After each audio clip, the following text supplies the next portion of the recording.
Hi everyone. Welcome to another Select seminar. Today we have Ewan Murphy who will be talking to us about Stim, like a little Stim tutorial on how to do quantum stabilizer simulation. So Ewan, if you want to get started. Thank you very much for the introduction, John. So I'm going to give a tutorial to for STIM today, and and I guess a bit of context. So STIM is a tool for stabilizer simulation. Its primary use is in uh, doing numerics for quantum error correction, um, and that will be something I will get onto and show you some of the demonstrations for. But also, I think one of the uses of STEM, which is like less immediately talked about in some of the other material, is some of the sort of smaller features that it has in being a tool to just work with stabilizers. So the way I'm going to sort of open this tutorial is explaining some of these sort of smaller objects of STEM and how, in my experience, day to day doing work and research with stabilizer quantum error correction and just stabilizer circuits in general, that STEM is also useful just to check certain calculations or do certain things like that. Um, so STIM is a Python library to start with. So this tutorial will be in Python. As a bit of context, Stim is a piece of software written by Craig Gidney, a researcher at Google Quantum AI, and um, it does also have other ways to interface with it with, but the main way is through Python. And so I'm going to work through a Jupyter notebook that I've created here, sort of to give examples for different use cases, eventually building up to some examples of simulations of quantum error correcting protocols at the very end. Um, but to start with, you want to import Stim and other sort of useful things that I'm using throughout this, but the main package being Stim here. And to start with, I just want to sort of introduce some of these primitive objects that Stim introduces that are useful to have. And so one of the first simplest ones is the Pauli string object. So most of the time, doing calculations with stabilizers, you're wanting to talk about, tensor products of Pauli's. And one nice thing that Stim has is, as well as many other things, is an object for this. And this can be useful when you start just wanting to work with doing things with Pauli's in your code and you want easy ways to work with them. So as we have here, you can use this Stim Pauli string object declaration, and then you use this syntax here where you have the sign at the front, whether it's plus or minus, um, and then you'd list out x, z, y, or identity for the length. So here I have these just random 5 qubit um, Pauli strings. And then I've created these objects, but then obviously we're going to build up to something like doing little things with them that are useful. Some obvious thing that you might want to do is just check whether they commute. Um, and this isn't, a super hard thing conceptually, and you understand that like the having two Pauli strings that commute, you just need to have like an even number of overlapping on individual anti-commuting. But if you have like code that's generating really long Pauli strings and like other stuff, it's nice to have a way that you can just do this automatically. So this is a feature of those Pauli strings.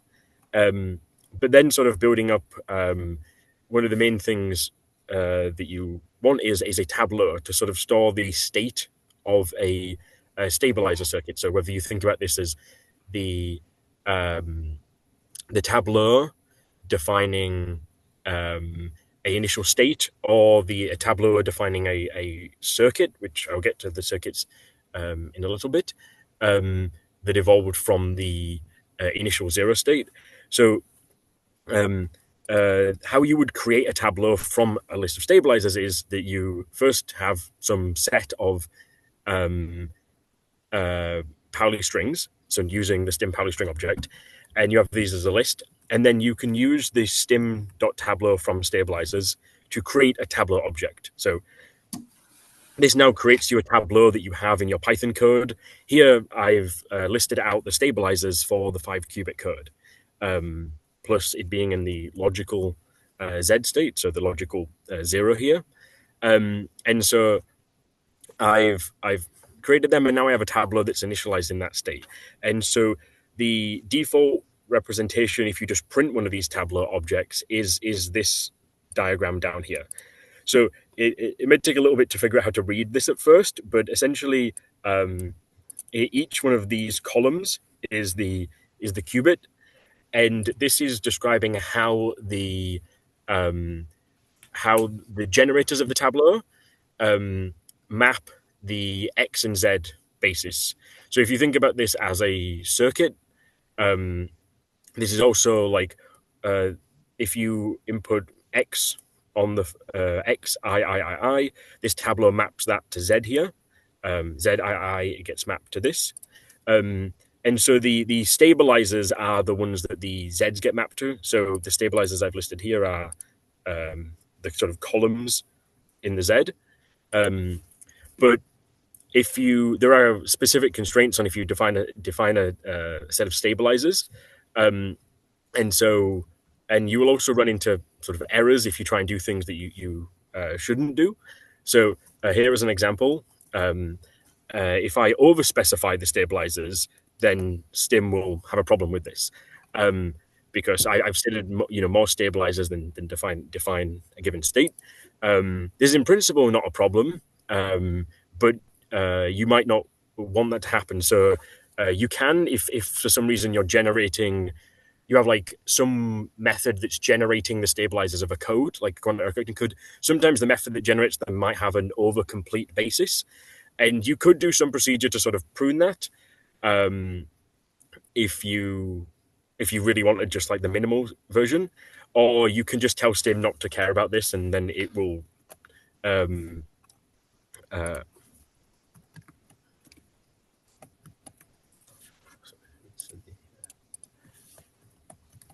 not to care about these redundant stabilizers, because this additional one is just a product of the previous ones. Similarly, you can't define a tableau from a set of stabilizers that aren't actually stabilizing the same state. So if they don't all commute, then that will also give you a problem. So if I can try here on the fly and just change, see if so some of these anti-commute. So sort of makes sense in terms of what you're used to algebraically when reasoning about these, but it's sort of nice to translate this into like code that you're dealing with. And so these objects of the Pauli string and now the tableau are nice to sort of replicate sort of even some small calculations that you've done by hand that you want to check just on the computer, or if you want to have like something that's automated that's generating these and like running them. So I find like these to be quite nice for checking these sorts of things. And then moving on to actually Clifford circuits. So in some ways, this is like one of the main objects of Stim, and is really the primary thing that gets used for the quantum error correction numerics that I will get to later. But the way there's sort of fairly simple syntax for how you define a Stim circuit. So it's usually defined from a corresponding string. So you have some string that has some number of lines in it, and each line is some gate and the qubits that get applied to it, or the qubits that gate is applied on. And here, so I picked some list of random Cliffords to generate an example here. And so I'm saying that I have 5 qubits here, and I did a Hadamard on the 0th, the first, and the third, and then an escade on the 0th and the third. And so to explain how this notation for the CX works, just because it's maybe obvious if I have just a single qubit gate, what it means to apply that to a list of things. It's just I apply that on each of them in parallel. The notation with the 2 qubit operation is that it's the each one of these, each pair, so the 0, 1, then the 2, 3, then the 3, 1, and then the 1, 4. Each one of these is a corresponding C0 applied in that order, with the first one being the control and the second one being the the target, and um, and so you can have that circuit, and if you just print the circuit, it will just print out the list, which we here, which isn't which is sometimes useful, but Stim also has a nice way to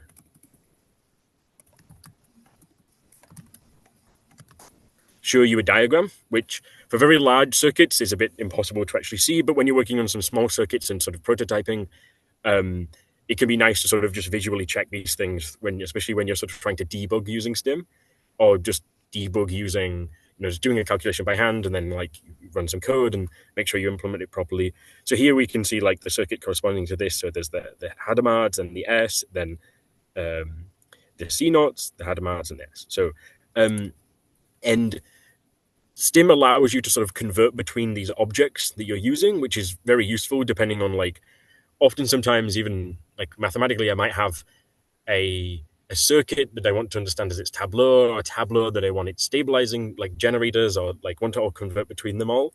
And Stim makes that quite easy to do. And I use that a lot for just checking certain things. So here is an example where I've defined this circuit, and then I might want an object that is the tableau for that circuit. And here I just am using the tableau method and then from circuit, and this will return me a tableau object. And so if I print it or I do any of the things that I'm going to describe you can do with tableau objects, then I now have one of them corresponding to this circuit. At the moment, I've just shown a circuit that includes unitary operations. Circuits can have other things in them, where like resets and measurements. Trying to convert them directly to a tableau will throw up some errors. You can like pass it flags to sort of just automatically remove them and like ignore them. But sometimes these flags are useful to know, like, oh, actually, like I can't. There's not an obvious way to turn that directly to a tableau as sort of a unitary operation. Would I interrupt you for a question? Yes, of course. So the diagram, it looks very clear, and it is true that it gets confusing when it grows up. If I wanted to convert that diagram into a ZX circuit for any reason whatsoever, what would you reckon is the shortest, easiest way to do that? I think so. I guess in a way it may be like file formatting. So you would probably, if you want it just as an image, I mean, probably you would want to parser from this to like physics. Yep. And I think the easiest way would probably just be not even doing it. Like you'd start with a Stim circuit. I think the circuit objects are like I know they are iterable. So you would iterate over the circuit and probably just build a physics ZX diagram as like a circuit object, using the corresponding like ZX generators for the Cliffords. At least in like, the top of my head, how I would do it. So you would have basically a circuit ZX diagram with like the Hadamards, depending on I guess you could use the Euler decomposition or a H box, and then like CZ and build it up essentially just by passing it in order Ewan. and then building it. And then you could just have that as a diagram, or if you want it like inside physics, then you could use it. Ewan, can't you just export a chasm and import a chasm in physics?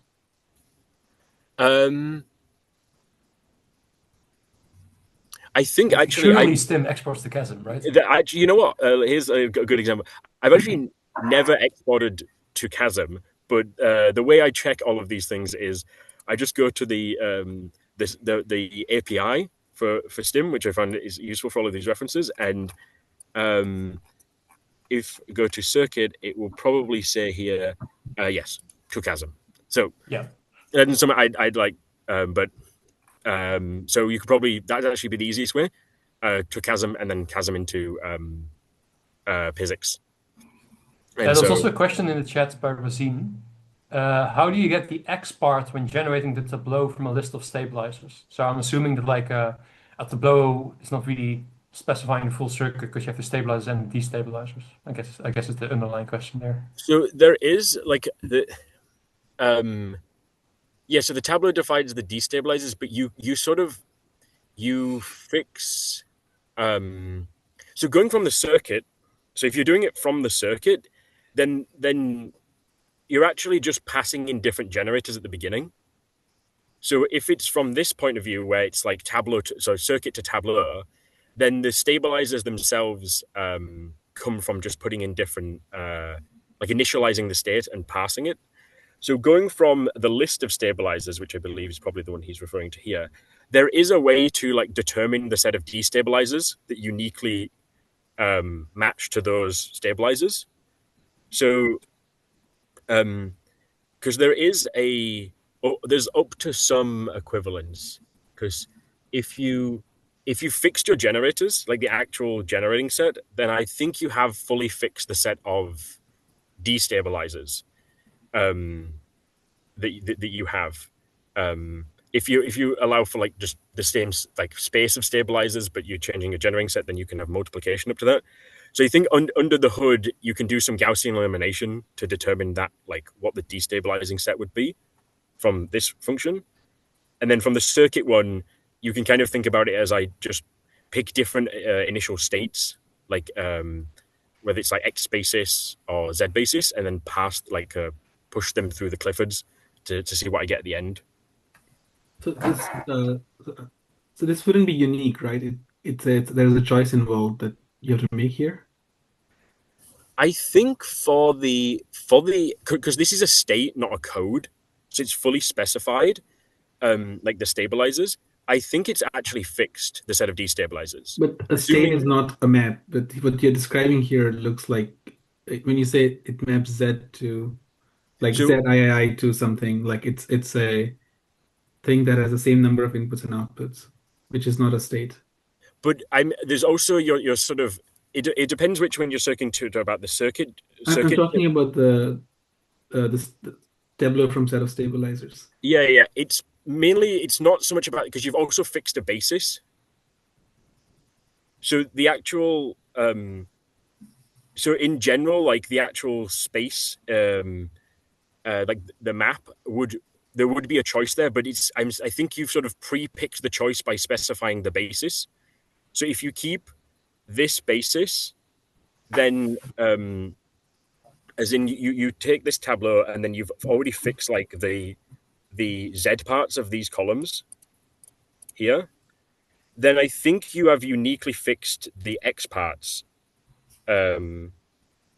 Because you need an element that will anti-commute with this, but not with everything else. And I think that's fully specified up to the point that you've already fixed the generators. If you also not like you just want the tableau as a map but not fix the generators, then I think then you have a choice there which is equivalent to the set of generators.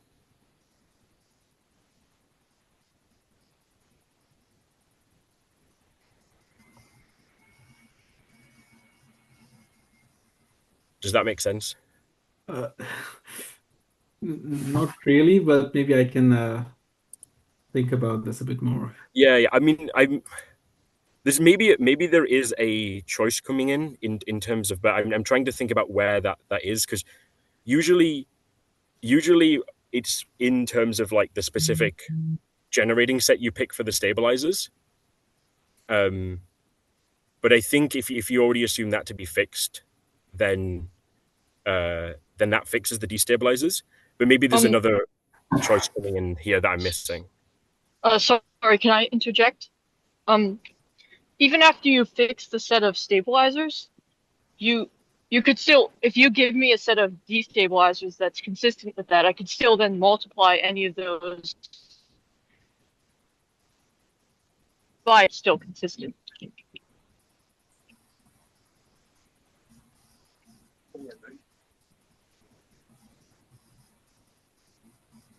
I think if you do the multiplication, you would change the columns of this, which doesn't change it as like a map. It's more like a specific basis. But I think there's a potential chance that it's also like a confusion on my part, and I don't want to spend too long discussing this. So maybe I can discuss it offline.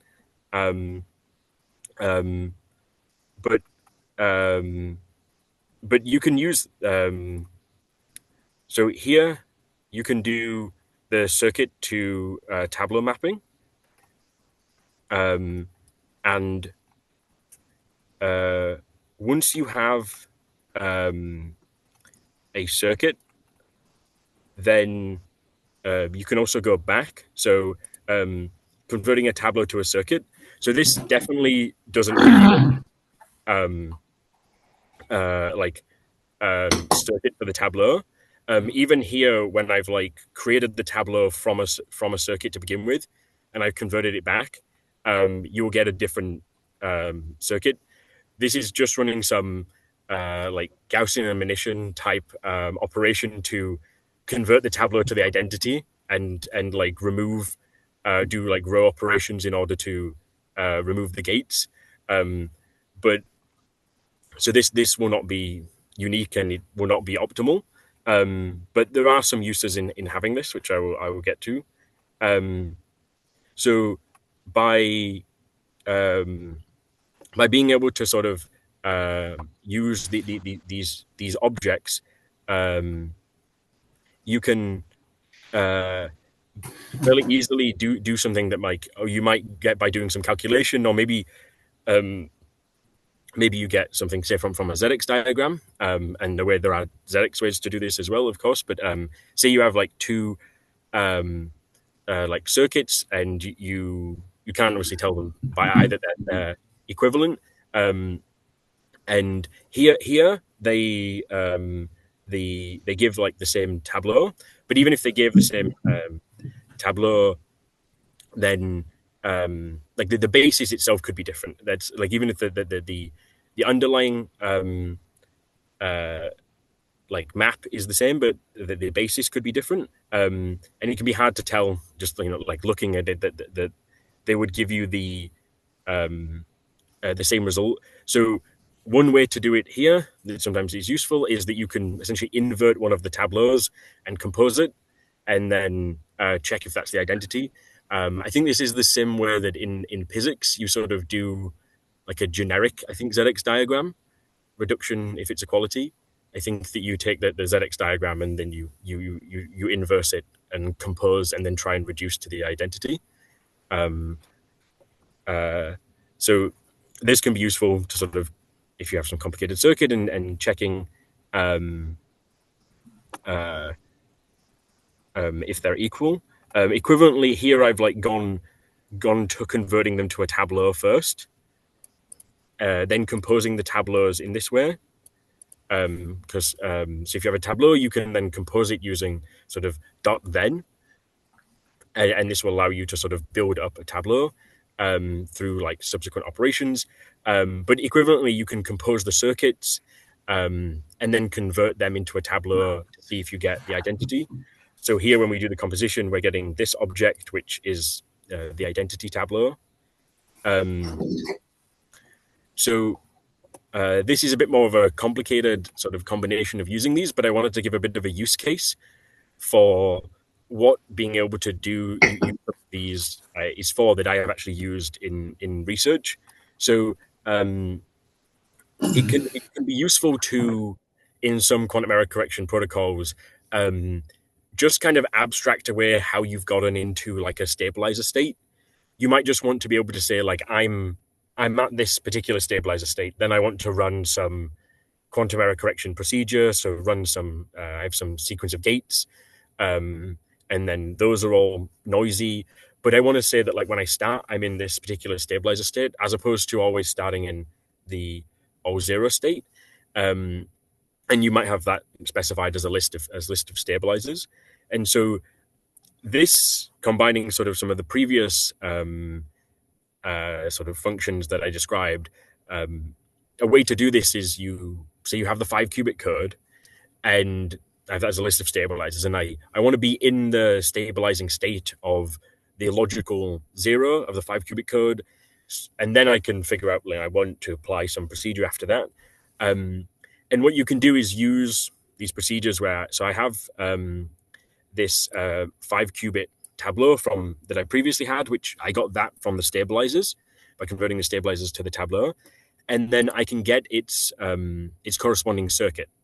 And And so this for me will be a circuit that will prepare me, but by the end of that circuit, into that stabilizer state, noiselessly. So oftentimes I want to have these protocols and I'm going to annotate them with noise.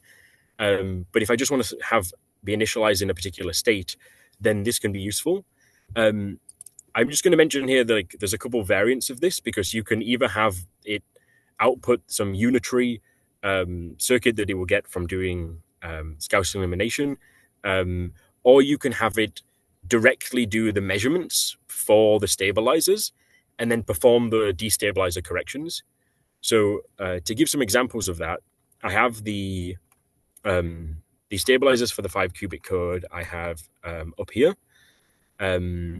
So it's not super important, the specific structure, but I'm just showing them for completeness. And then if I go down, I have these output circuits. Again, I don't think it's too much, you shouldn't worry too much about the exact structure, and they're definitely not optimal. But these won't get output from the, like going back to the circuit. And these can be useful because I can build a new circuit by composing previous ones. And this is a fairly straightforward way to do it, because you can just use, if I have some circuit and I just add another circuit component to it, then I will get a new circuit, which is just the obvious sequential combination of them. So what I've output here is a unitary circuit that prepares me the 5-qubit code, and also one that does it via measurement. And so this is what I would get out from synthesizing some unitary circuit that prepared the 5-qubit code state. And then I'm going to just quickly zoom out a little, because it's and then this, which I admit is a little messy, and there's a lot going on if you haven't read this picture before, because it has this other notation. But what this is essentially saying is that I measure the Pauli products that are directly for the stabilizers. So I'm going to measure, x, z, zx, z, z, xx, zx, and so on. But because these are non-deterministic, like if I'm starting in the all zero state and I perform these measurements, then I will have my stabilizer state up to the signs of the measurement results. And so Stim can also automatically add the corrections that you want to perform. So in the circuit objects, then what you want to be able to do is, based off of those measurement results, perform like a Pauli. And this notation here is this: you have this rec 0, and this is Stim's notation for this internal, what it calls this measurement record. So internally, it has like a list of all the measurements that you've performed. And what it's saying here is that, okay, whatever the result of the second measurement is, I want to perform an X here, if that was one, and an X here, and so on for all of these. And these correspond to the destabilizers of these measurements. And this was produced automatically from producing the MPP, the Pauli product state from the Tableau. And here is what it would be like if you wanted it unsigned. So basically removing this destabilizer corrections. And one of the uses of these circuits is that what you can do is, once you've defined them, you can sample their measurement results. So I've defined a circuit and I've defined its measurements, and I want to know what results its measurements would have. Because often when we're doing these quantum error correction protocols, we want to have sometimes it's a noisy procedure, so also we want to be able to add noise, but we also want to get many samples of these circuits. These at the moment don't have any noise, but I'm just wanting to show that so if I prepare some circuit using the the unitary, and then I'm going to use this sort of unsigned measurement as a way to just directly measure the stabilizers. So that's this circuit down here to illustrate. So this is a circuit that's going to start in all zero, perform this block of unitaries, and then this is direct measurements of all the stabilizers. And this this wouldn't likely be something you would do physically. This is not necessarily to model like something you're doing on a device as much as it is more to model like a way to get the internal stabilizer tracker that works inside the sample function. And so the way that the sampling works, and I've used it here, but I'm actually going to come back to it a bit later. But what you do is you have a Stim circuit, then you compile a sampling object. So just .compile sampler will return some object that you can then ask for samples from. And this has an internal way of tracking the stabilizer. And then when it gets to the measurements, it will return them. So here I'm asking for 10 samples of this circuit.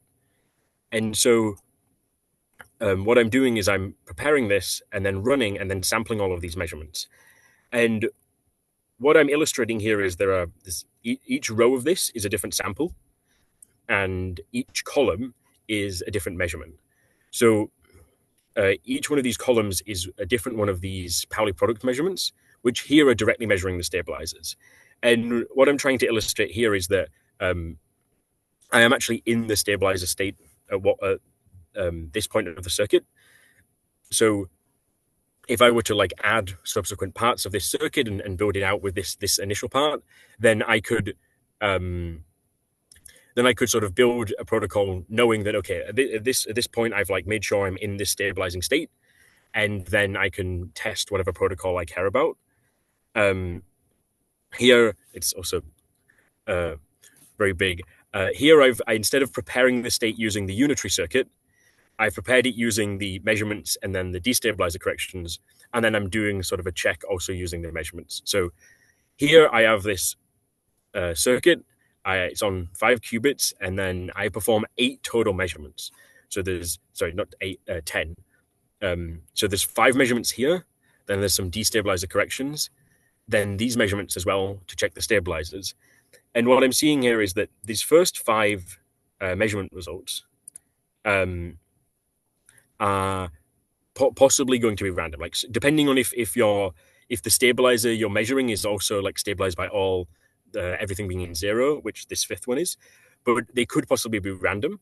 But that's why you don't get deterministic value when you measure them. But those are fixed up by these destabilizer corrections you do here, such that no matter what result you get, after that you're in the stabilizing state, which we're seeing when we do these measurements here. And so this is sort of a trick I've used recently in order to just very easily just know that, okay, I want to be in a stabilizing state and then I want to do some rest of a circuit. And I can figure out how to construct that rest of the circuit by building out the string that I use to create my circuit and then adding noise to it.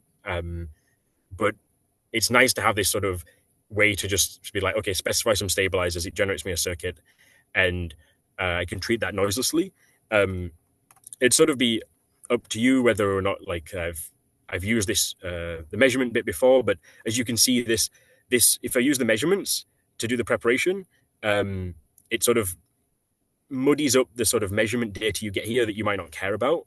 In reality, you would have a longer circuit here that would have other measurements that you might want to process using decoding and other algorithms.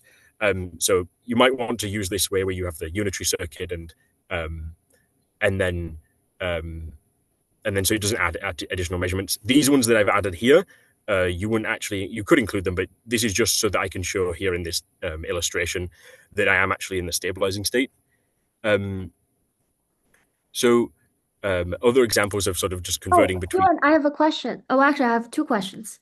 So Okay. when you're preparing a stabilizer state, we can think about let's say if you have n qubits, then you have n independent stabilizers, and that's specified by your tableau. But what if you're handling isometry that has k logicals and n physicals? This means that you only have n minus k stabilizers. How does your stabilizer tableau reflect that? So the tableau itself needs to be fully specified because it is defining an actual state here. So you can actually define, like, you can tell the object in the code, like the tableau, that if you don't give it n stabilizers, basically. So if you have Pauli strings of length n and you give it less than n, it will give you an error. And I think you can tell it to be fine with that. But I think that it still has to internally store n Pauli strings. So it has to actually have like them defined as something. So I think internally it just picks some other stabilizers for those other generators of the tableau. Which from this perspective of being like a code, the point here is it's not, you can't really track, like the object as itself can't really track just like an underspecified tableau. In all these simulations, you usually actually have to pick a specific state that you track. So usually you will actually prepare the logical 0 or the logical plus of the code. And so by doing that, you're actually specifying the additional n minus k stabilizers. So you actually do need to kind of specify them. You can tell the code to ignore it, but I think it's sort of just randomly, I don't know quite where it makes the choice, but does fill in the rest of them to be something. And how? Does that... Yeah, and how is MPP, this Pauli product measurements, reflected in your stabilizer tableau? Do they correspond to a stabilizer tableau object?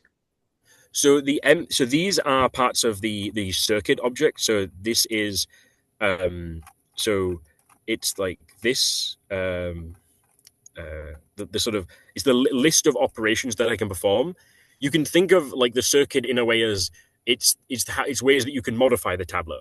So sort of in stabilizer formalism, you have you can update the tableau by performing unitaries, or you can update the tableau by performing measurements. And so you should see these more as there is this is a circuit that defines things that you would perform on a tableau. And then when I want to do the like simulation of this, so when I do the sampling internally, it will start a tableau out with the generators for everything being in 0. And then it will do this like tableau updating of measuring x, z, I, z, x. So there's like stabilizer tracking rules for, if I've measured that, I will then remove anything that anti-commutes. So these measurements essentially, like when you do these measurements, they add that to the tableau, and they kick out things that anti-commute. And so that's kind of what you're doing by doing this bit. You're sort of forcing it starts out for the here in the tableau for everything being in 0, and here it's the tableau for each one of the generators being these specific stabilizers. So you force the tableau internally that the code is using when it's sampling to be the tableau you want by directly measuring, like noiselessly, the stabilizers. So can I think of it as you're basically doing gauge fixing, because whenever you're doing a Pauli measurement, you introduce this measured Paulis and you kick out Paulis that anti-commute with it. So then after a sequence of MPP, then you basically have a collection of stabilizers that was introduced by your measurements. Yeah. So and essentially, yes, you measure things that necessarily anti-commute. Sometimes they might not anti-commute depending on if like the specific choice, but you will kick out everything that anti-commutes such that you know that you're in a specific stabilizer by the end. And then up to signs, and that's why you need this correction with the destabilizers to fix the signs, so that you also know you're in like the plus of all of them. Right. And I assume when you're talking about MPP, you're not talking about destructive measurements. So you're more thinking about in the fashion of flat qubit, where you have the measurements, but they are on the ancillary qubit, right? The measurement. No, I think it's more like abstract in that there is like the internal state of the circuit is just, it's this tableau object where it's the list of the stabilizer generators and the destabilizers. And this is not really like a physical operation as much as like I need a circuit because I'm like doing a direct many qubit measurement. Whether that and it's more just to force the internal state of the tableau to be what you want it to be. So I mean, in principle, you could create each one of these MPPs by having a noiseless ancilla, and then coupling to the ancilla. But that's only necessary because you have to worry about like having, 2-qubit operations and all of that. Here it's not. This bit of the circuit isn't like simulating something physical. It's sort of starting you out mathematically, like internally in the state that you care about. And then you can sort of, when you build the circuit later, you may be restricted to those constraints. But here I'm sort of just forcing the tableau to be, as opposed to being in the tableau for all zeros, I'm in the tableau for the specific stabilizing state that I care about. Thank you. And so yeah, if you think about, like, if you wanted an example where you were doing some like subsystem gauge thickening or some algorithm there where you have some protocol, you might want to, for just some specific simulations, be already in like a specific logical state of that code rather than the all zeros. And then you can use this to sort of make yourself already be in that state. And then you can do like your noisy protocol after that, which you would sort of add here. So converting. So this is just some other examples of like converting back between these objects. So if you have your circuit, you can convert, like you can find its tableau and then get it stabilizes, and then one thing that's useful, I think it's missing here, is there is a way to produce the stabilizers in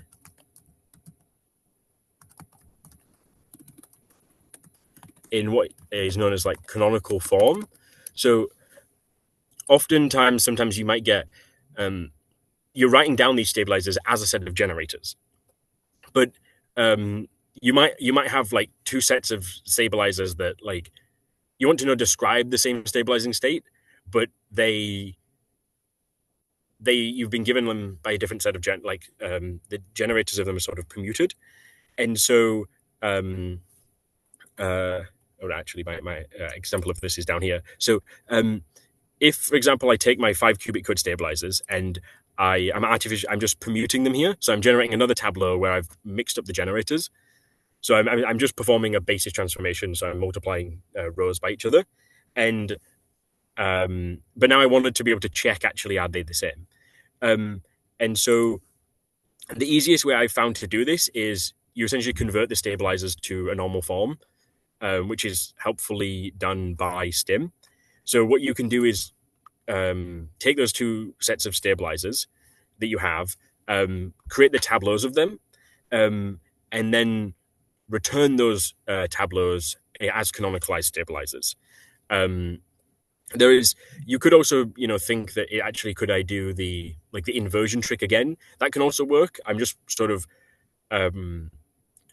providing another way to do it here. Like, I've used this before where I've actually just stored this canonicalized a list as a reference, because I want to know if I at another point in time I have also generated a state that's similar to this previous one. So knowing actually how to reference it is useful. So here I have the 5-qubit stabilizers, then I've rearranged them. And so it's not obvious just from looking at these by eye that they would, that they're actually corresponding to the same state. But here what I've then done is I've canonicalized both of them by converting them to their tableau and then returning them in this canonicalized form. And then you could have some function like I have here where you can just compare them to make sure they're all the same. And because of the specific normal form, they also should be returned in element wise, they should be equal. And so this is another nice way to check that you actually have the same stabilizers. And another couple final sort of little things that are useful. If you have a Pauli string, then you can just evolve it by the tableau if you have the tableau. And if you have a circuit, but you have a Pauli string that you want to know, is it actually one of the generators? So instead of having a whole set of generators for the stabilizing circuit, you've only got one of them, and you're like, oh, so I have this this ZXIIZ Pauli string, and I might be some linear combination of the generating set of the stabilizers I have, but I can't quite figure it out, and so all of this under the hood is really just doing different forms of Gaussian elimination. One way that I found that can be nice to do this is if you just run it through the circuit backwards. So I take my circuit that I have for preparing the 5-qubit code, and I have the inverse of that, and then I'm applying that to my Pauli string. I know that actually I get all Z's here, and this tells me that this is one of my stabilizers. So the generating set that will be generated by this circuit will have a different generating set than this because it maps like combinations of Z's. But here I know that, because I get like Z, Z, Z, Z, then whatever the generating set this circuit will give me, it's just it's the linear combination of the last four. But depending on the particular question you're asking at the time, you might not actually care like the specific generating set. So this is just sort of a quicker way to check these things. Most of the things I've described up until this point are sort of a collection of sort of tricks that I've used for dealing with sort of stabilizer sort of computations and making it easier in Stim. Sort of now I'm going to go into sort of more like you're doing simulations, you're doing things a bit more complicated. And so the first thing I'm going to talk about is the Tableau simulator. So this is essentially... Can I ask a question before we move on? Yeah, no problem. Am I correct that just as to underscore an important point that I think you were saying, just to make sure that I've understood it correctly. Suppose that I want to measure the stabilizers of some error correcting code, and let's suppose that I have described this error correcting code purely in terms of its stabilizers, not in terms of its encoding circuit. So let's say I want to do like a code capacity experiment. Am I correct that you're recommending measure the stabilizers, correct the measurements, add your noise, measure again, and that would be how you would do that? Is that correct? Yes, actually, I actually have an example in this of doing that, like as if I was going to like produce that. But yeah, actually, now I would even suggest doing it using the unitary circuit. So let's say is there a way to easily obtain the unitary circuit just from like let's say I have a very large stabilizer tableau, like 100 stabilizers or something, but 100 qubits. So the essentially the two answers would be you can produce the initial circuit via measurement or the unitary circuit. The unitary circuit won't mess up this sort of measurement data you have, but it does have more gates in it. Like it will scale quadratically in the number of qubits. But the measurements, it will be like a linear number of measurements, and then it will fix them up. Depending on your use case, and like you could pick which one you'd prefer to use. Stim is fast enough that I don't think the bottleneck of having a very big circuit will be a problem unless you get to really big sizes. But you could just do it by basically just, you have 100 qubits, you have 1,000 qubits, you just measure the stabilizers for all of them and then do the correction, which is sort of generated by like this little bit of code here. So I have a list of stabilizers, I'd create the Tableau for them, and then if I do the measurement version, I would turn that into this MPP state here, which would look something like, it's this one. So I just have all measurements and then correction, and then I would add a list of like single layer of depolarizing noise and then measurement. Perfect, thank you. Yeah, that definitely seems the simplest in terms of programming time, given that one is starting with a stabilizer Tableau. Thank you so much. Yeah. I actually I have an example of like imagining I wanted to do that later on. Well, sort of but I think that will bring it together because I found that that's a use case that's somewhat come up a bit, and it's not immediately obvious how to make the internal sampling object get to the state you want. So one way you can do the simulations in Stim, which is a bit more versatile, but is slower. So this isn't the way you do usually people use do the QEC, is through this thing called the Tableau simulator. And this works pretty much how you would intuitively expect working with some sort of simulator to work. So in some ways, you can kind of see this as it's like a wrapper on top of the Tableau object, where you initiate some simulator, and internally it has one of these Tableau objects, and you can just ask it to apply gates. So apply a Hadamard, apply a CNOT, measure, and you can do that like line by line within your Python code. And the Tableau internally, like the Tableau is updating as you're doing your Python code. And what this means is that you can do like arbitrary like Python logic to update the Tableau in between doing your like updating. So here I'm preparing a bell state and measuring it. So I have my simulator. I prepare like the first qubit or 0th in plus, then do a CNOT, and then I measure them out both in the Z basis here. And I'm going to get, so here it's true, but actually if I run it, see, I might get 0, 0 or 1, 1, but I should get them both the same. Sort of generalizing that here, I could try and do the similar thing where I prepare a GHZ state, and I like line by line, I build out, I update my Tableau, and then I measure a thing out at the end, because I'm wanting to see if it does what I think it does. And here you're doing your many samples by just running the same thing again. So here it's like within the Python code, you're like running each operation to like modify the Tableau. And it's nice because it's very convenient, and it's how you, if you're working in Python, and it sort of modifies the code as you're sort of writing it. And this allows you to do like nicely think about things like if you had like measurement and then you do correction to it. At first glance, this is easier to think about in this context because, so if I'm doing a bell teleportation, I can initiate a stabilizer simulator and my Tableau simulator. I'm preparing the first qubit in plus, and then actually here, no, I'm going to put it in plus, and then I'm changing it to minus. This is what I'm going to teleport. And then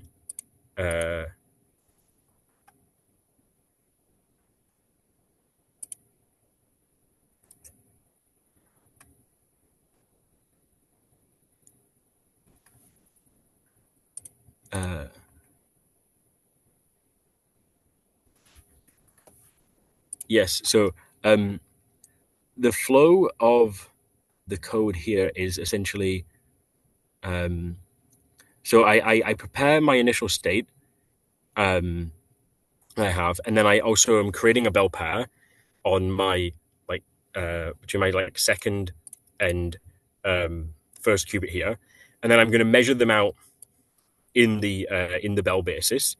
Now I have those measurements as like Python variables, and then I can do logic based off of them. So based off of whether or not those measurements are flipped, I can perform my Pauli corrections. And this is all sort of, I'm updating my Tableau based off of like the logic I have here. And I can see if at the end, if I get what I'm expecting to get, which is like false here, which I think should be right given, I'm trying to think what my initial state I set up here was. Because I'm measuring this in the Z, I measure out the last qubit in the Z basis. I think I prepared a plus state. I think I was.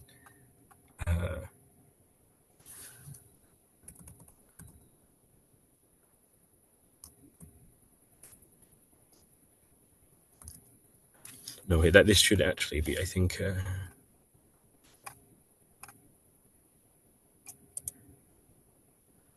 Unfortunately, I think I was in the middle of debugging some of this code, so I think there's some extra stuff in there that might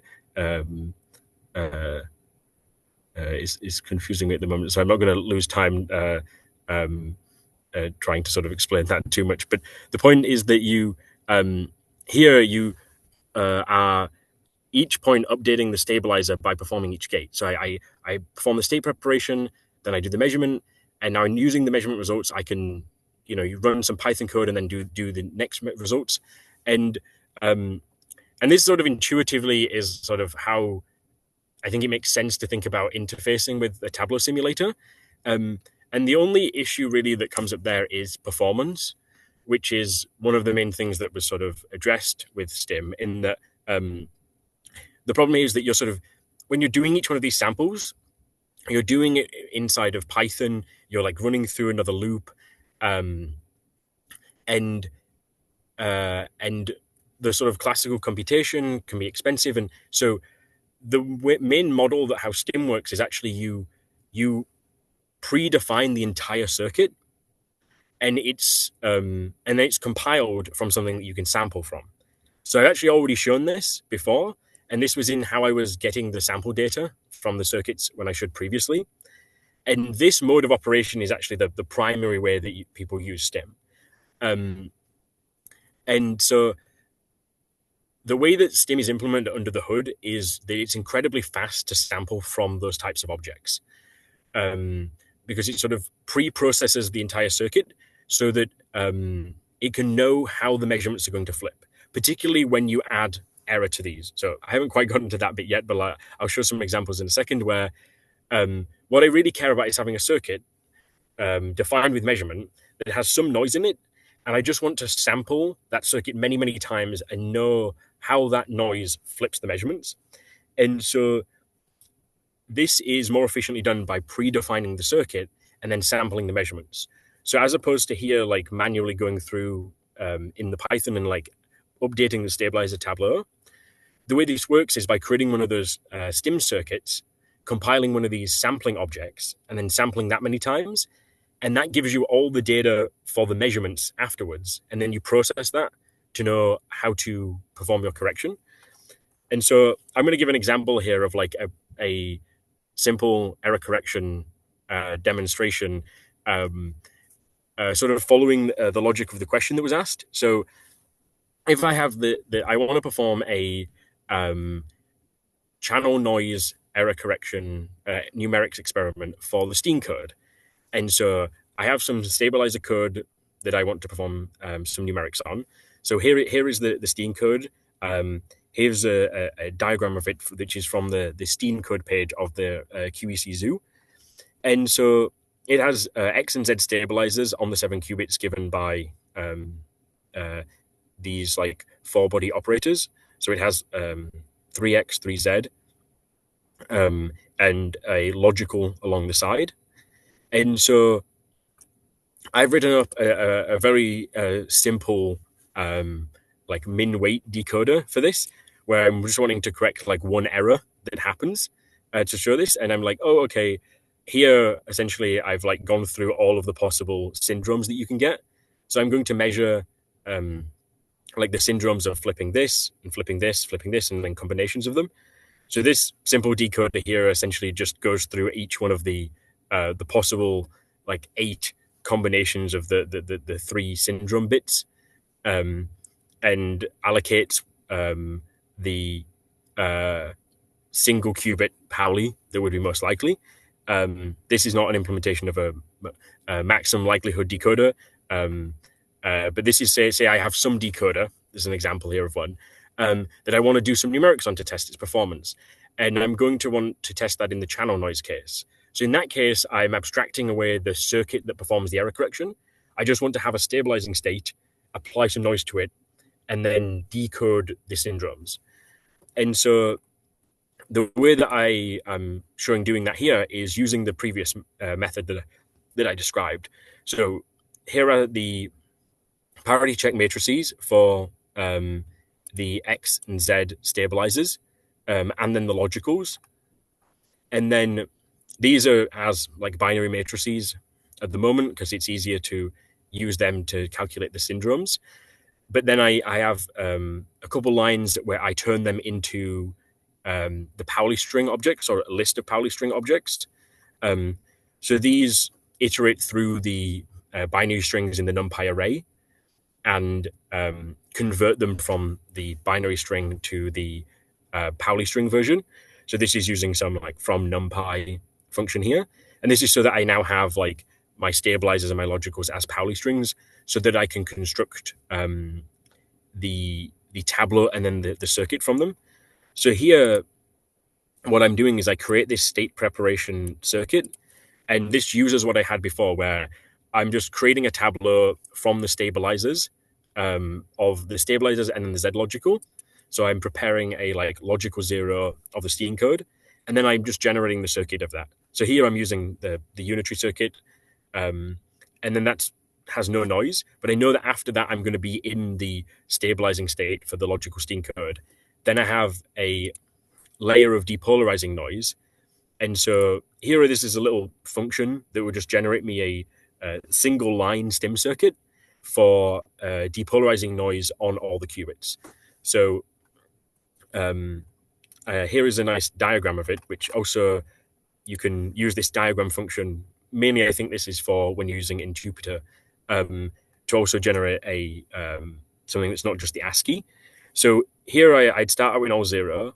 I have this unitary circuit that's generated by Stim to just get me into the Stim code state. Then I'm applying one layer of depolarizing noise here, and then I'm measuring everything out at the end. And so this is a way to perform a channel noise experiment for this, where now using the measurement data I have afterwards, I should be able to calculate my syndromes and try and correct them using my decoder. So here I build my circuit from each one of these pieces of circuitry here. And this is just a specific one with a specific noise for producing the diagram below. And then I can compile a sampler for that circuit and get 10 measurement samples. And so this also internally randomly adds noise to your circuit based off of the probabilities you've described and a specific noise model. So here I'm using this depolarizing noise. So there is a 0.1/3 probability of doing an X, the same for the Z and the Y. And so when I sample the circuit, it will sample with respect to those probabilities and add the Pauli, and then figure out if the measurements have been changed based off of those Pauli errors happening. And so this is my sample data. This is only 10 samples. It's not enough to have a statistical statement, but if I just wanted to show the data here. So there is 10 rows and 7 columns for the 7 bits of data that I get from a single sample, and then the 10 samples. Then I can calculate the syndromes for each one of these samples using the matrices here. So I get a list of the syndromes for every sample of the circuit. And I can also calculate the logical for each sample. So for each one of the 10s, I have a syndrome, and I have my measured logical. We know under noiseless operation, this should be in the logical 0 for the Stim code. So these should all be 0, but you can see there's some erroneous ones here. But you would hope that using the syndrome information and decoding, I can correct for these. So what I'm going to do here is I loop over a range of physical error probabilities. And what I want to do is perform this decoding and scan over the physical error and determine how many logicals go wrong. So here what I'm doing is I'm essentially doing exactly what I did before for generating it, but I'm generating one of these circuits with a different error. And then for this range, I'm sampling them to get my syndrome information for my measurements, and then converting that into my syndrome information and my logical, and then using the decoder that I defined above for the Stim code. But you can think about this as if I had just some other decoding algorithm accepts my syndromes here. And then what I get back from my decoder in this specific context is a correction vector for my measurements. So I'm updating my measurements based off of my correction vector from the decoder, and then I can count how many times it's different than what I expect. So here I'm using the fact that I know what the output distribution is going to be. So I know I'm in the 0 logical. So I know I should measure logical 0. And so I can count the number of times that I've measured an incorrect logical value and use this as a way to estimate the logical error probability. And what I'm plotting below is essentially the dashed line is just the physical error. The blue line is my calculation of my logical if I didn't do any correction. So the noise and then calculating the logical just from the measurements. And then this one, whatever color that is, I can't actually tell, is for after the correction. And so that's after I've done my measurements, calculated my syndrome, decoded that, and then in this particular context, I had a correction vector, and then I updated my measurements from that, and then calculated my logical. So here you can see that so this isn't like a family of codes, and I'm not calculating a threshold here or anything like that, but I'm just showing an example of a way that you could perform like a channel noise experiment here. I think this idea is you can eventually generalize this to sort of any code decoder as a way to do a channel noise experiment inside of Stim, where you would just have some code defined by a set of stabilizers. You can make yourself into that stabilizing state using the preparation, apply some layer of noise, whatever noise that is that you're trying to apply, measure everything out, and then calculate your correction afterwards. And so, but this is for channel noise, and that being that here I'm abstracting away any way that you actually do the state preparation or do the like actually how you do the error correction fault tolerantly. And so so Ewan, I have a question here. Firstly, it looks like all your depolarizing channels have the same probability. Are you thinking about an adversarial noise model, or in fact, you could also make this probability random, so you can think like a stochastic noise model? So this is a stochastic noise here. So this is for the diagram specifically only has them as one probability, just because of the image. But here, what you have is so when I define like this one diagram here, each one of these is probability 0.1, but then I sample that circuit many times, and each one of those has like there's a probability over whether or not I've introduced those Paulis. And so here, this is what's known as like IID noise. So there is, so here I'm modeling these are like independent, and these are all identical like events of noise. And so you kind of need the simulations in order to do the stochastic noise. If it was adversarial, I would be trying to find just a specific instance of a noise that that will is undetectable. But here, what we're looking at is like the probability distribution over the actual noise that will occur, or a model here, and then seeing how that affects the logical. So from the diagram, what we have is I'm taking each one of those as like an event of there being noise, and I'm like running the circuit many times as if there's that noise, and finding what the logical error for that physical noise is, and that gives me one data point on this curve, and then I sweep over many physical errors, and then I get new data points for what the logical error is. And this allows me to approximate this function of how does this channel map the physical error probability to a logical error probability. Does that help? Yeah, and also like usually when people are thinking about the circuit level noise model, you have depolarizing noise after each gate.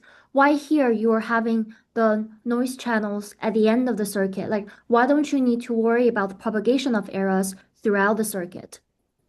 I mean, this is just a channel noise simulation, so it's a simulation of a different thing. Essentially, it's like so. I'm going to show like in like the next two parts the circuit level noise.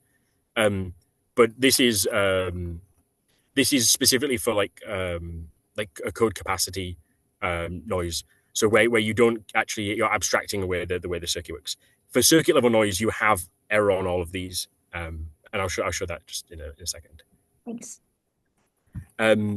So actually, sort of moving in that direction, I want to just explain what detectors are first inside of Stim before like just jumping straight into like circuit level noise. And detectors you can think of as sort of coming on top of the measurements. So I have all the measurements of my circuit, but then there can be combinations of those measurements that I know should have deterministic outcome from each sample to sample. And this can be more like, between like layers of a circuit. But just to give a simple example, I'm actually going to do the exact same simulation that I just did for Steen, even in the channel noise case, but explain it using detectors, just to show you sort of at the code level how this works. And so, although these 7 measurements, in the noiseless operation, they're not going to be the same value. But the syndromes and the logical, like the stabilizers that are being measured, should be.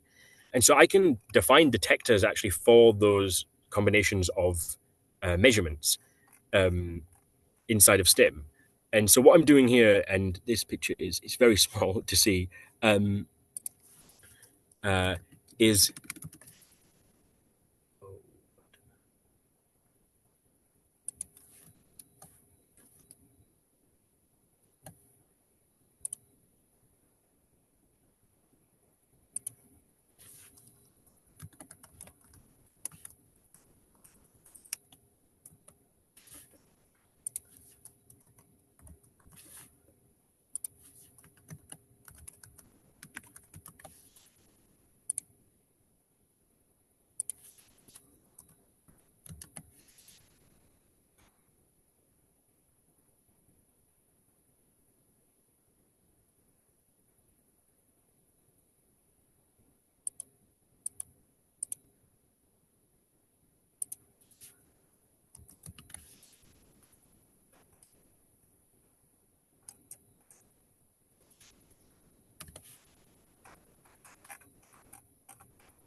okay. I do not want to get into a problem of like, I think something changed between the last time I ran this. And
oh, there we go.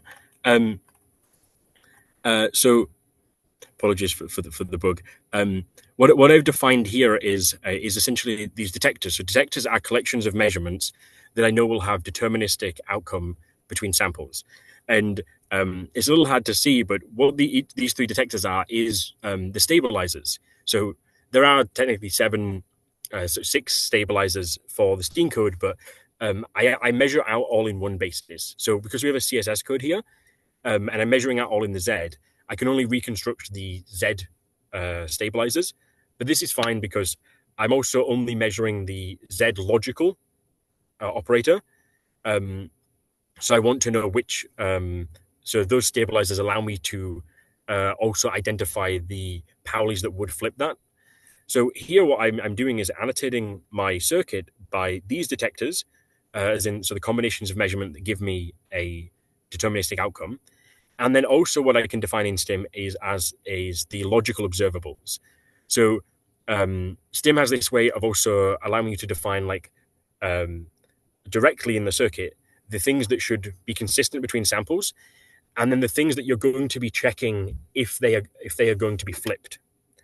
And so you can actually directly sample the detectors and the observables then, rather than going from the measurements. And at the level of it being described here, it might not seem super useful because I'm just replicating a channel noise experiment.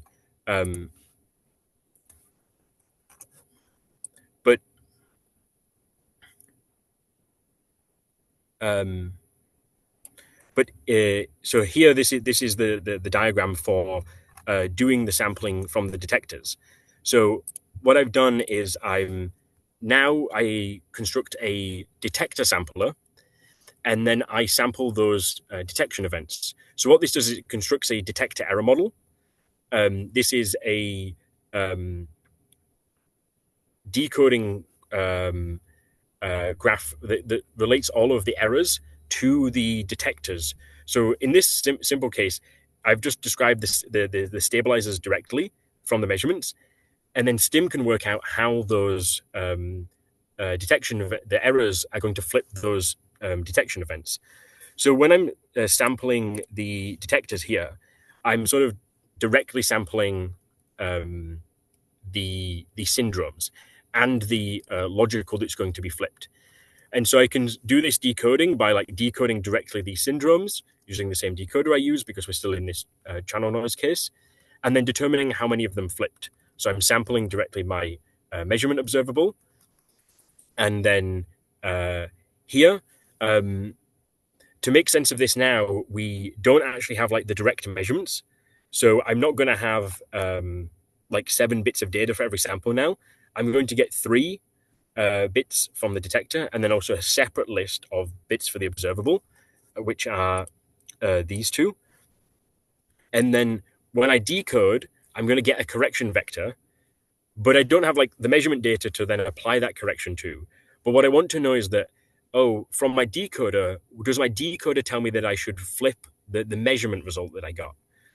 So what I can work out is whether or not the correction vector that my decoder tells me to do anti-commutes with the logical that I'm measuring. And if it does, then I know that, actually the measurement observable that I got, actually I should have got the opposite one. I should have flipped it. And so I can correct my logical observable similar to how I did it before by my decoder telling me from my detection sampling which logicals I need to flip. And I can do the exact same simulation I did previously and reconstruct the same graph here, but now using these detectors. And so that's sort of a long way around describing this measurement sampling and these detection events. And I think from that description, it doesn't seem obvious why you would want to use the detectors. And that's because I've just described this channel noise scenario now. But why this is actually interesting is going into circuit level noise. And in that case, you now have, you now annotate the entire circuit that performs the error correction with noise. And then you want to know, now that everything has been annotated with noise, you have to perform error correction, measurements of your syndromes many times. So here, this is a simple circuit for a distance 3 repetition code. So these are my 3 data bits. Then I have these 2 ancillas that are measuring the stabilizers. And Stim has this nice function for allowing you to generate the repetition code and the service code. It already has the Stim circuits internally. And one of the main time-consuming parts of doing numerics using Stim is essentially generating that circuit to begin with. So doing the sampling and decoding, if you have a decoding algorithm at hand, isn't that hard necessarily to sort of bring together. But most of the time, if I'm wanting to implement some new protocol, it's trying to construct those circuits. So that's usually like the main part of doing the bit of the like the research into this. And so for like some standard code, so the repetition code and the surface code, inbuilt in Stim, it has a way to just automatically generate these, which are nice for like maybe debugging or showing like an example like this. And so internally, I can generate the repetition code circuit and give it some parameters here. So it's a distance 3. I'm only doing 1 round just because of the diagram, but I could like switch it to another round to show you sort of, then I have multiple layers of syndrome measurement. And then these are different types of noise, like circuit level noise of different things that I can annotate. So that'd be like errors on the state preparation, or the resets as it calls them here, or errors on the measurement.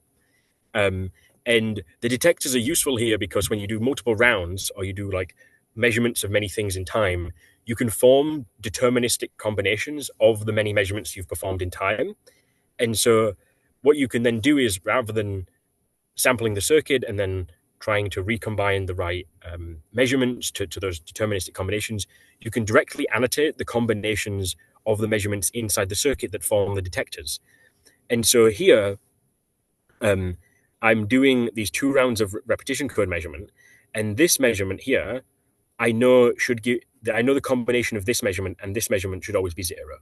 Or that is to say that the measurement of this and this should be the same. And that's because under noiseless execution, I'm measuring the stabilizers of the repetition code, and then I'm measuring them again. And I should still be in the same stabilizing state.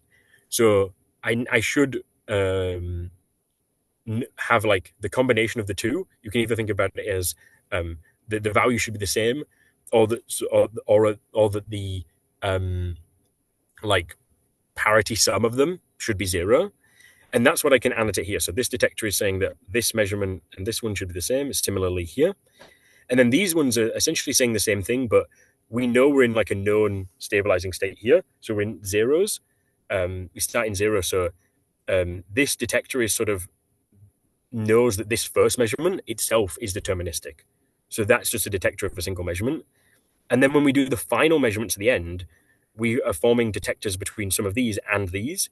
So these detectors are between the final measurements and these qubits, because I know I'm in a stabilizing state and I can reconstruct stabilizer values from my final measurements. The same thing I did previously with the channel noise. And so now I have a circuit and I have annotated all these deterministic outcomes of the circuit. I want to be able to decode this.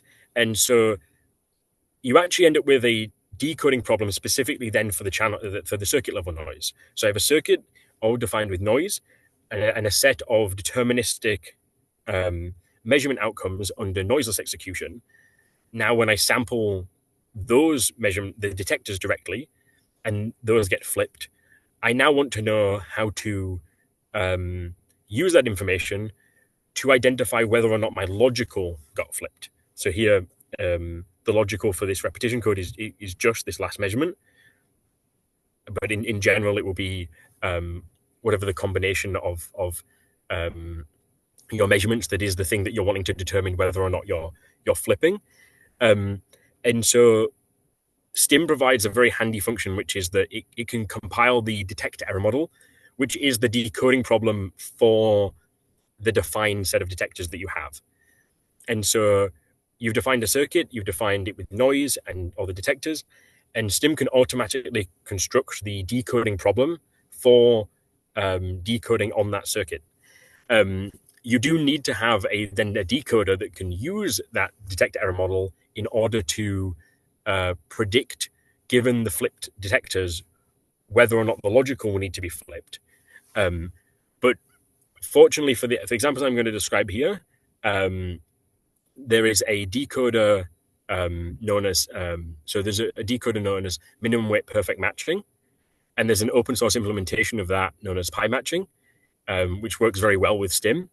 And for the circuit level noise decoding problem of the repetition code and the surface code, we can use this decoder. because these decoding problems are what is known as matchable. And what this basically means is that an error only flips two detectors. So even the circuit level noise, like circuit of the surface code, or the one with the repetition code here, if you add an error into the circuit, only two of those detectors are going to get flipped, which means you can use a particular algorithm, in this case, minimum weight perfect matching. And so now I can do a circuit level noise simulation of the repetition code. Very similar to all the previous ones. I scan over a range of physical errors. I instantiate a circuit for each of them. Now it's like this circuit with all of these errors. For here I'm using this inbuilt circuit generation feature to generate them.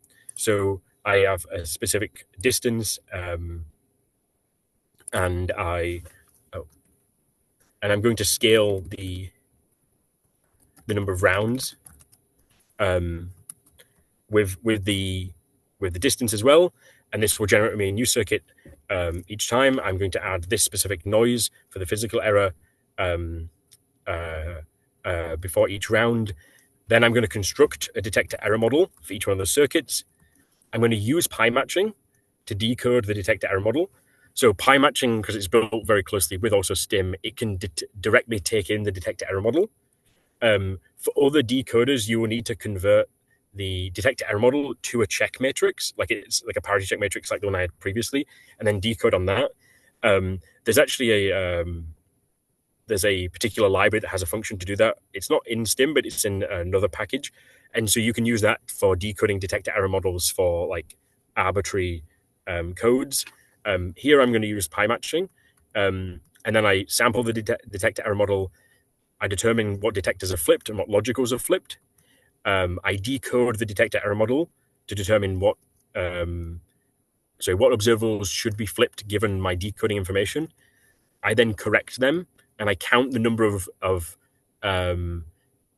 logicals after correction that are still incorrect to what I know they should be, given that I'm in the logical Z. I mean, this is a repetition code. And then I scan that over a physical range and count for the logicals. And this allows me to get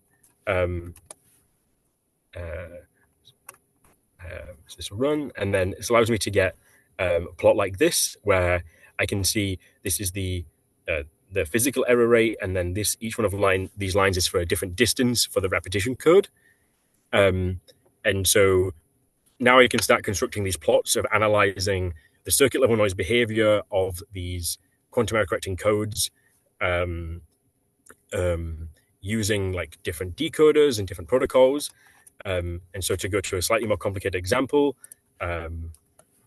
of like the service codes, I guess, so for context of anyone who's also, the last thing I'm going to sort of just describe is doing the same thing with the service code.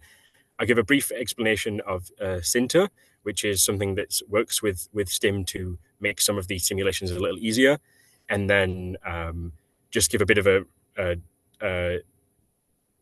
statement of the of other resources. So if anyone needs to go, I'm just sort of, that's the last thing I will cover. It shouldn't be too much longer, but just for context there. So I can produce the same plot using the example circuit still in Stim as well for the surface code. So here I'm just similarly getting generating a circuit from the internals inside of Stim. Here I've removed the noise for it to be easier to see. I'm not expecting you to sort of look directly and follow this circuit, but for anyone who like maybe looks at this notebook afterwards, because I will put it somewhere that's accessible. I also drawn out the sort of rotated surface code here with the correct numbering that corresponds to the circuit here, and then we can now instantiate this circuit, add circuit level noise. So just for the diagram, if we add each one of these different types of noise, then obviously it gets very big with lots of annotations, but each one of these corresponds to, so some of them are 2-qubit depolarizing noise on the CNOTs. Some of them is measurements of errors before the state preparation, some of them is measurements before, some of these errors before the measurements. And then I can then do the same thing as before, scan over a range of probabilities, decode, construct the detector error model, decode the detector error model using matching, and then find the logical error rate. And so for a particular physical error range here, I've scanned over these error probabilities, and you can see this threshold behavior in the surface code under circuit level noise. So this is detector error model decoded. This is the logical error per shot. So there's actually multiple rounds going on. So you may want to do some normalization in the for when you have like many rounds as well to work out per round. And so one of the tools that is also useful for making some of these simulations even easier is a thing called Sinter, also made by Craig Gidney, where what you can do here is that you define these Sinter tasks, and this is essentially an error correcting circuit that you want to decode. I'm using kind of the stock version here that sort of does it for like the service code, but if you look into Sinter, there's ways to define this for sort of other decoders and other ways to do like circuits. And so you can define these sort of list of Sinter tasks, and then you can call like Sinter collect. And what this does is it does a nicer job of parallelizing this also. Like it will spread the many jobs over sort of the different cores of your computer, and then you sometimes, if something's very improbable, you might want to sample it many times. But if you've already got sufficient samples, you might want to stop the sampling early, and this is all handled inside of Sinter.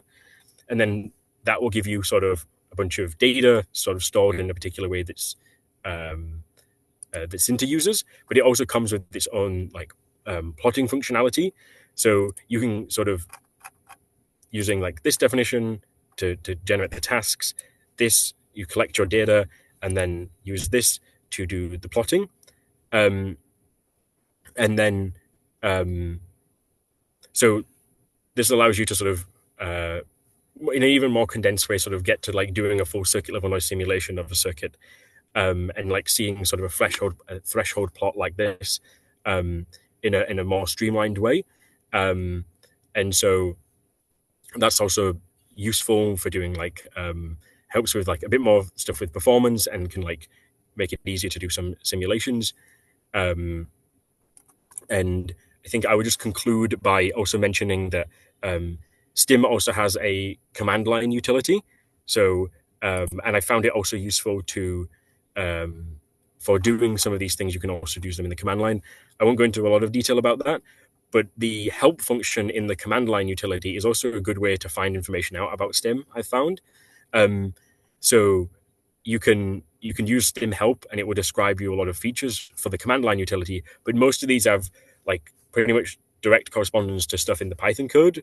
There's like some sort of differences, but even stuff like you can get the list of all the possible gates that you could have in the circuit from this, and then also ask about a specific gate, and it will give you information on like the right parameters that make sense for this.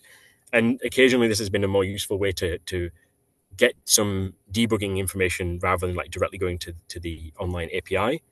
And so some other useful resources, like there's a lot of questions that maybe just specifically about like the code or the API or like other stuff.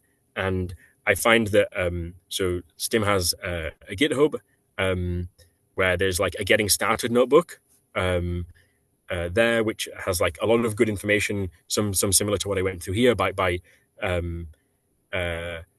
Craig, that is also like good for explaining like some stuff about Stim. And Craig is also extremely active on the Quantum Computing Stack Exchange. So if you ask questions there, he will be likely to answer. There's also a lot of backlog of questions. So if you look there, questions that you have will likely be answered. This part, which is on the GitHub, which is like the API, is I think an extremely useful way to just be like, oh, wow, how does this function work the way that it does? And then there's also, Google has this like free like Coursera course that it put out, which also has like, it's an introduction to quantum error correction as well, and also has some stuff relating to Stim in that. So also, depending on if you're like beginner to maybe QEC as well, that could also be another place to look for like additional information. And I think with that, I'll sort of end. I'll take any questions from anyone. Yeah, so I have a question about the decoders. You mentioned the lookup. So just about the lookup table you made for the Steam code. If I wanted to make a lookup table and use it in Stim, how would I go about doing that? So I think it depends like the way you're wanting to use it. So so I also like, and so I made a fairly so what you would want, if it's a fully lookup table, for every syndrome, you want some correction you want to perform. And so it's a little easier if it's a lookup table for the channel noise, then you just have like at the very end, like you either want to know how your correction vector is a correction vector for the measurements, or you want to also know how that would flip the logical. For the detector error model, if you're wanting to do it in circuit level noise, you'd need a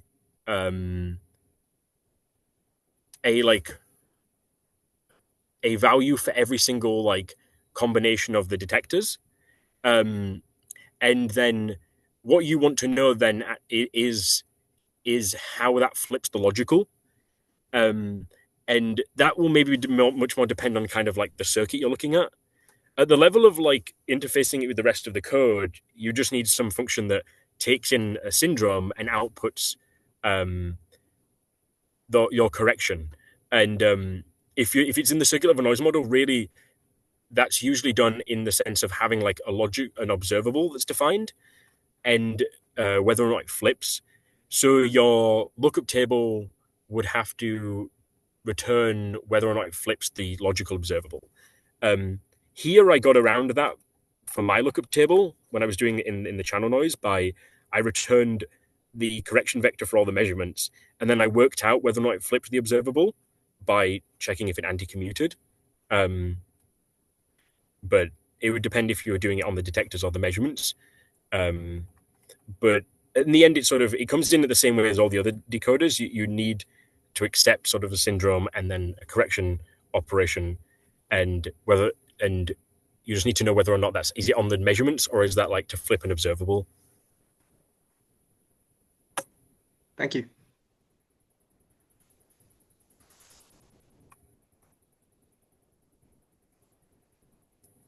Do we have any other questions for Ewan?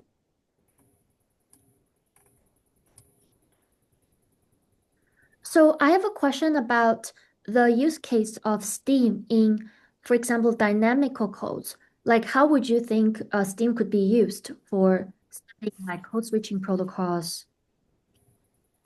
So I think it's very useful there. I mean, in one of the earliest things that I think Stim was used for was actually simulating the honeycomb code.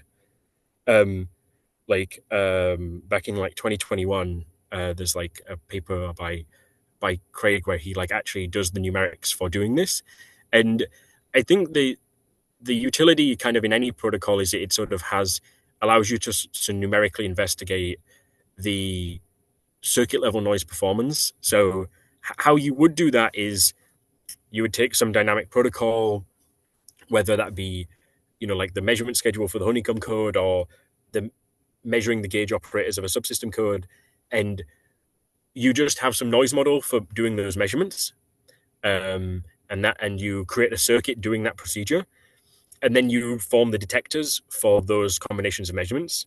So in like the honeycomb code, detectors are formed from, a bit more non-trivially there between like combinations of different measurements that form these specific detectors, but they're still like detectors. and then you would sample that and then decode that. And the use case is allowing you to sort of understand like the numerical performance of these things in as close of a way as you could get to if it was, say, a device, and we're assuming there's some noise model. Um, so the detector error model way of thinking about this actually maps very nicely to sort of like dynamical protocols. You just need to actually have some way to construct like the detectors for them and actually build the circuit. And if you're working with Hastings-High code or some other codes that are growing infinitely, is it still feasible to use Stim to simulate this? But I mean, we're never going to have a infinitely big code on a quantum computer anyway.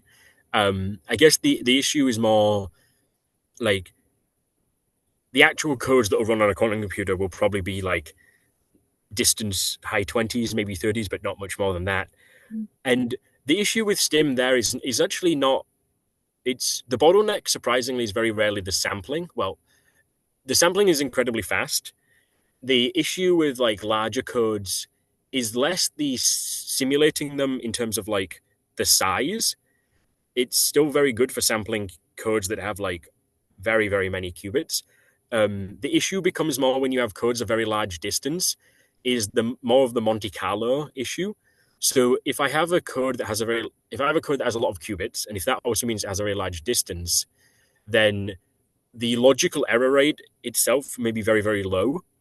And if I'm working this out by just sampling it and trying to count the number of times, then if I'm working on a code where I'm expecting the logical error rate to be, 10 to the minus 6, 7, 8, 9, like when the logical error rate is getting very small, then I have to do many, many samples of the circuit in order to gain enough data to try and have an estimate for that logical error. So I think it's more of an issue kind of with like doing these Monte Carlo simulations for large circuits for like getting the statistics. Doing the Tableau simulation itself for a large number of qubits isn't too bad. And I guess more like when you have very large circuits, you may have like trouble with like doing decoding. But I don't know. It's not really saying anything too much maybe about if you have some characteristic you care about in like an asymptotic limit. I don't think it won't help too much there, depending on how good the specific code you're looking at has for like an extrapolation. But say for like the Hastings-High code, like a lot of the time we care about like what's the logical error rate of the distance 15 specific size one, and then you can do a simulation of that and see, and you can try and extrapolate what the distances are, like what the performance is when you get to higher distances. But this becomes difficult mainly because of like the sampling problem. Thank you. That's very, very helpful. Okay, so last round, calling for questions.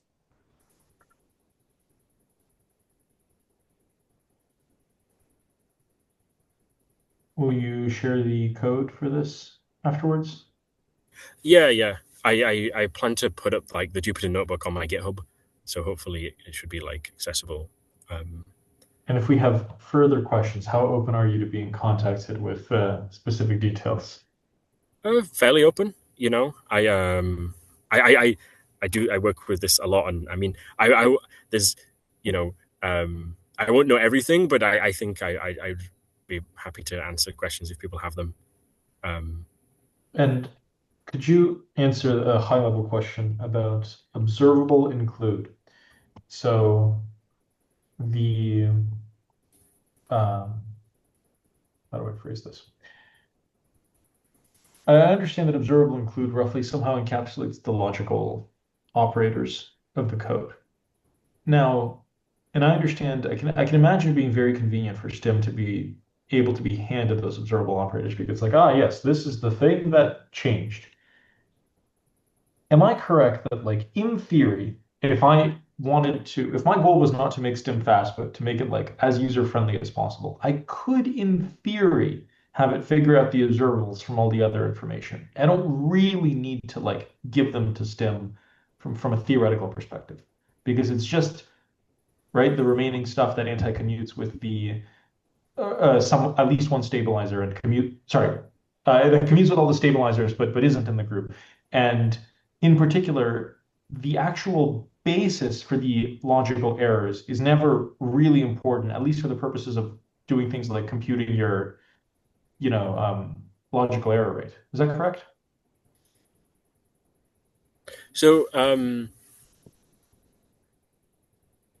yes, so actually I have some code that I was working on to do that for myself, because Stim has you need to add the detectors yourself and add the observables. But in principle, given a given a under constrained instance of an instantaneous stabilizer group, there does exist a set of things that remain, and that you can define them as being your logical observables. To be fair, the basis is the main issue there.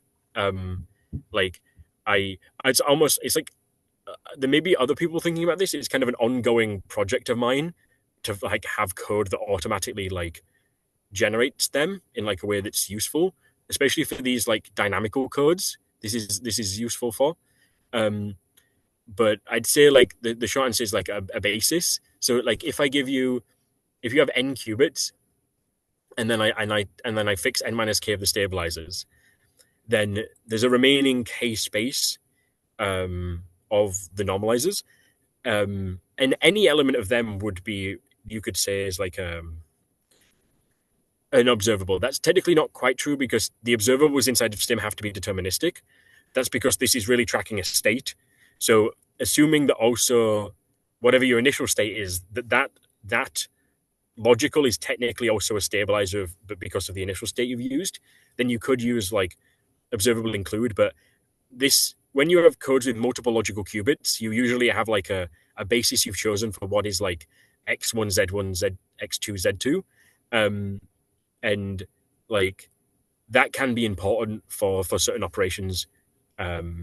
So yeah, I think it would depend on the context that you're using it for.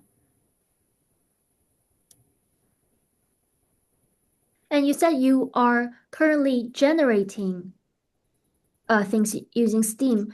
Are you generating the destabilizers and stabilizers in Stim, or what is being generated here?